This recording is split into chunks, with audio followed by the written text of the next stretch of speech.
সাল্লাল্লাহু আলাইহি ওয়াসাল্লাম বলেছেন, চার শ্রেণীর মানুষ আছে, এদেরকে আমি সমানভাবে অভিশাপ দিলাম। কয় শ্রেণী? চার শ্রেণী। জাস্ট শুনে রাখেন হাদিসগুলা। আমি জানি এই বিশ্বে আপনি এই হাদিসগুলোর উপর ইমপ্লিমেন্টেশনে যেতে পারবেন না, এটা আমি বুঝি, কিন্তু আকীদা ঠিক থাকতে কি কোনো সমস্যা আছে?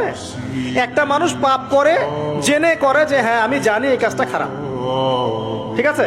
আর একটা মানুষ মনে করে না এটা করলেও হয়, না করলেও হয়, কোনো সমস্যা নেই। আরেকটা মানুষ মনে করে যে না আমি একটা ডাহা পাপ করছি, এটা থেকে বেঁচে থাকা আমার উচিত ছিল কিন্তু আমি পারছি না।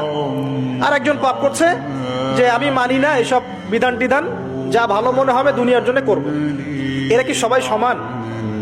একজন মানুষ যে জানে যে এটা খারাপ কাজ কিন্তু বাধ্য হয়ে সে করতে হচ্ছে, সে ব্যক্তি তো ওর চেয়ে কিছুটা হলেও উত্তম নাকি যে ব্যক্তি বেধারসে পাপ করছে?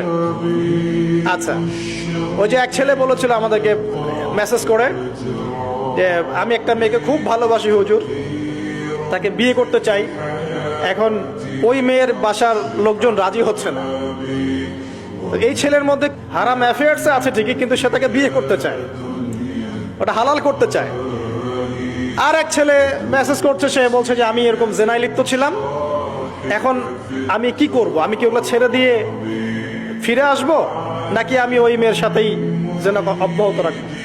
এই দুই ব্যক্তি কি সমান? সমান না। এটাই বোঝাচ্ছি আপনাদেরকে। দেখুন, চার শ্রেণীর মানুষের কথা নবীজি বলেছেন। এক শ্রেণী হচ্ছে সেই ব্যক্তি যে নিজে সুদ খায়। কারা কারা খাই?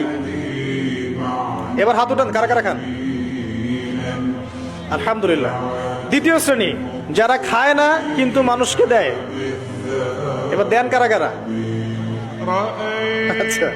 তিন নাম্বার, খায়ও না দেয়ও না, খায়ও না দেয়ও না, সাক্ষী থাকে। সাক্ষী আছেন কারা কারা?